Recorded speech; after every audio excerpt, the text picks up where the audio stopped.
અત્યારે આપણે નીકળી ગયા છીએ નાથદ્વારાથી. હવે આપણે જઈશું કરોલીએ એવું કંઈક ગામ છે અહીંયા ફરવા, તો ત્યાંથી પછી જઈશું કોટા.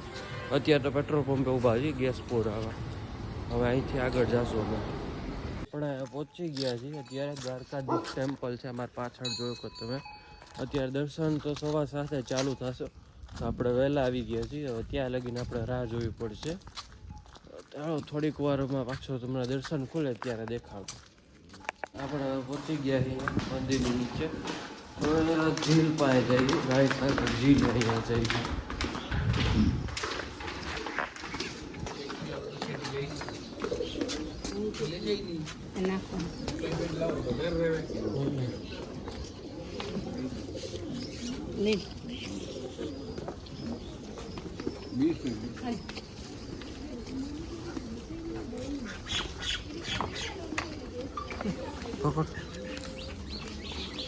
પહોંચી ગયા આપણે ઝીલની નજીક.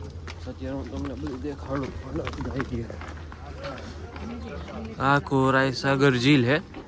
અત્યારે આપણે અહીંયા માછલીને લોટ નહીં દેવા આવ્યા છીએ.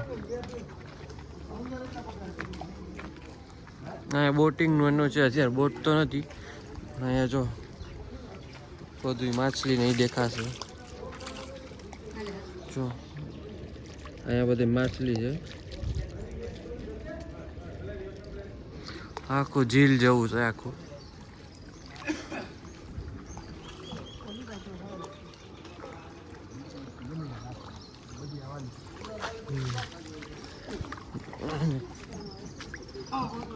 અહીંયા માછલી છે તમે.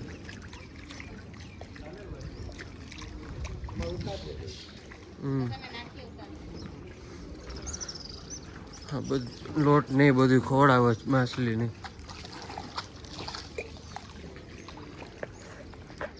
ઝીલ જેવું છે.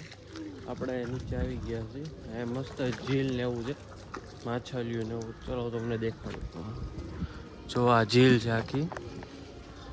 અહીંયા જો બધા લોટ નાખે છે. આખું છે આ ઝીલનું શું નામ હે? રાયસાગર ઝીલ. રાયસાગર ઝીલ હે.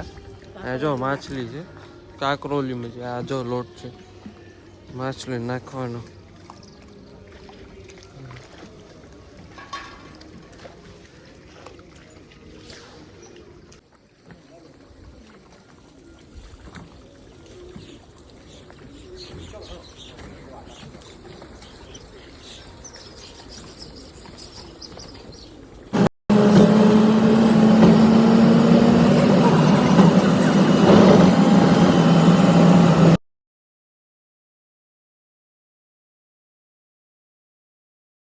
અત્યારે આપણે જઈએ કોટા.